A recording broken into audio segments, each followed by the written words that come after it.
How many of you are guilty of collecting hundreds and hundreds of stickers to decorate your planners with? I know throughout the years my collection tends to grow despite using so many every single week in my paper planner. One of the many things I love about digital planning is getting rid of this mess. Digital planning allows you to get rid of all this clutter and still be able to decorate your weekly spreads with all sorts of wonderful stickers, and today I'm going to show you how. Make sure you like and subscribe to my video. Let's jump in.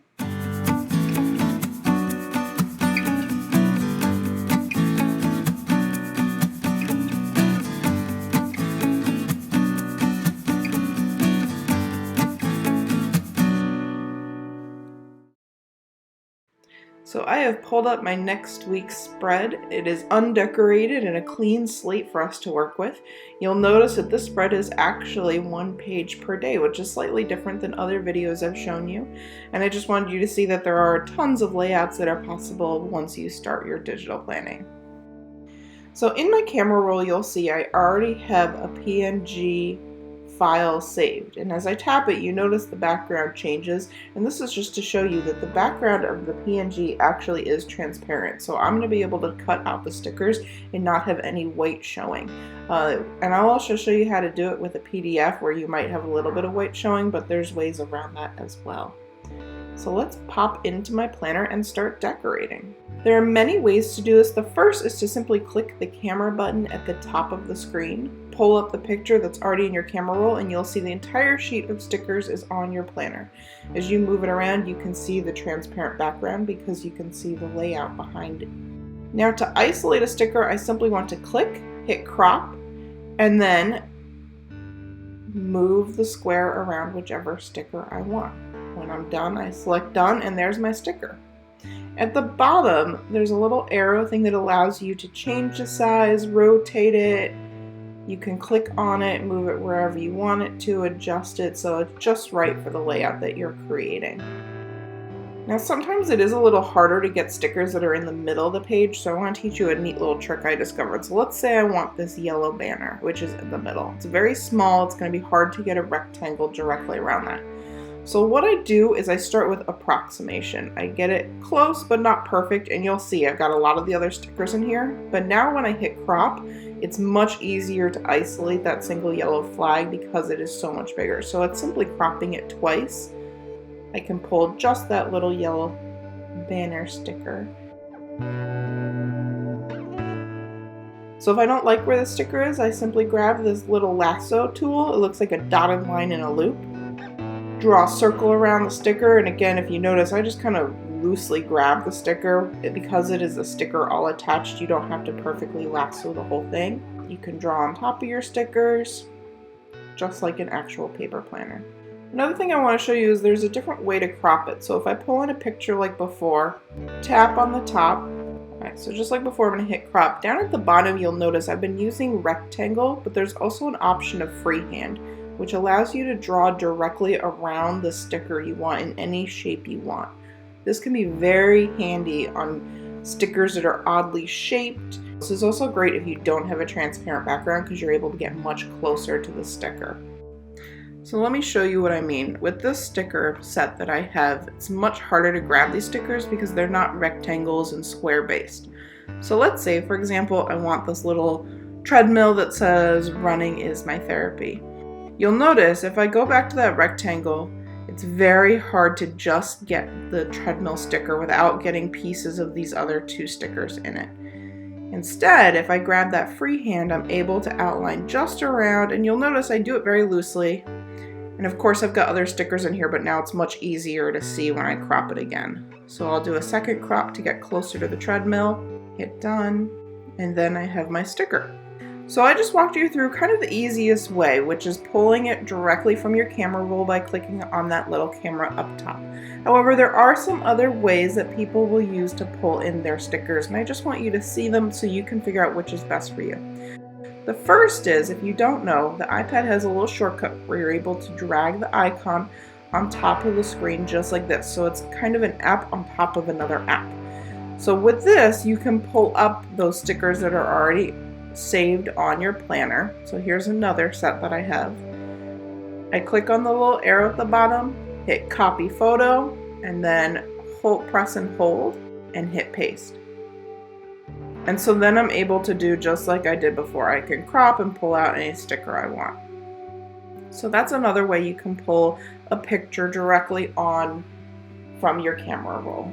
You also have the option of doing side-by-side screens, where you can adjust and have your planner on a good chunk of the page and the stickers on the side. This might be handy, especially if you have several stickers saved in your camera roll and you're flipping through and deciding which one is best and which ones you want to use right now. So lots of different options. The next thing I want to show you is how to import a sticker that's a PDF, so it's not already a picture that is on your camera roll. This can be a little bit more tricky, so I want to show you. I found these free on the internet. They're social media stickers to track my social media usage, so I did want to put one of these on my planner.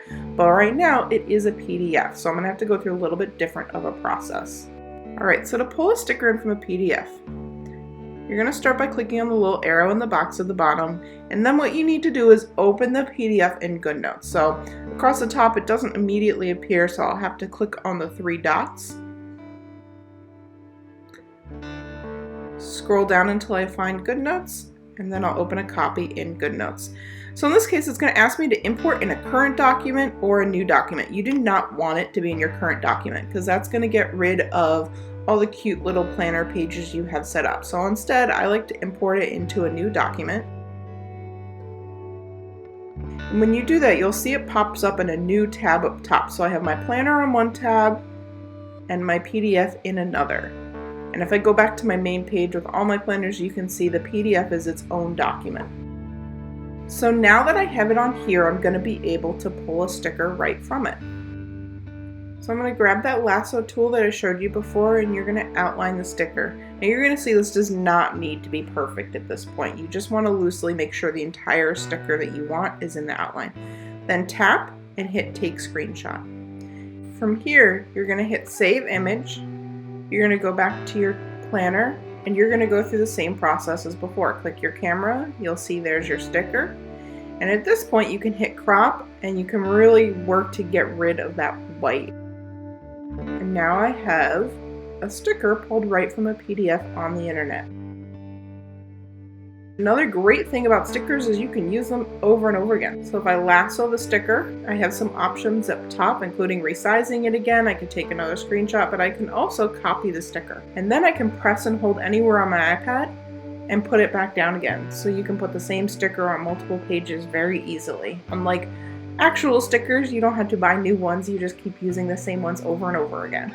This method of copying and pasting is what a lot of people use for their sticker sections of their planners. So if I go to presentation mode and click on stickers, you will see it brings me to a whole bunch of stickers. Now these are stickers I've already used, which means they're already cropped and ready to go. And I can paste the sticker just like before by holding and pasting. And you can make it as small as you want because you can resize it later. And so now anytime I want to use this sticker again, it's right here ready, cropped, ready to go. So let's say I want to add another sticker to my planner that I already have saved here. I'm going to take my lasso. Let's say I want to grab the circle one, and this is a loose lasso. You do not need to be good about lines because it's already cropped. So you're going to lasso it, hit copy, go back to presentation mode, and then head back to your weekly spread. Now I can paste it right on here, and because it's already cropped, I don't have to worry about any of those things that we were doing before. I can simply resize to make it look how I want it to look. So it can be really handy to add stickers to a separate page so that they're ready to go cropped and you don't have to go through that whole process. You just have to lasso, copy, paste into any planner spread for the future. Another great thing about digital planning is your ability to make stickers out of images on the internet. So let's say my son has ice skating on Tuesday. So let's say that I want to find an ice skating sticker for Tuesday. So I can simply go to Google. If I see this cute little boy up top skating, I love that. So I'm going to take just that part of an image and turn it into a sticker. So I'm going to click and hold, add this to my photos, come back to my planner. I'm going to select the picture tool. And now I need to grab just that sticker. So again, like before, I'm going to grab the crop tool, and you'll see if I do the rectangle, it creates a lot of white space around the sticker, which I do not love. So instead, I'm going to crop using my freehand again. And now there's still a little bit of white space, but much less than before. And now I can resize and maybe put them to the time that my son has ice skating. So there you have it. Now you're able to pull in images that you have on your camera roll, PDFs, and even images that you find on the internet. All of these can be used to decorate your planner just like you would a paper planner. So I did want to share one last little treat for you guys in case you want to get started and use some of the stickers you saw today. I do have an Etsy shop, and in my Etsy shop I put together some starter digital stickers that I will link below. And I do sell a lot of paper stickers as well, but here you'll see a digital set of stickers for only $1.50. Something you're interested in trying. They all come in PNGs with that transparent background, just like I showed you today, so you don't have to worry about any white space. And as an added bonus, below in the description, you'll see that I have a special 30% off coupon for my YouTube friends. So grab them, enjoy, and start decorating your planner today. If you have not already, please make sure you like and subscribe my videos. Make sure you turn on those notifications because very soon I will be releasing a video on how to create your own digital stickers using Procreate.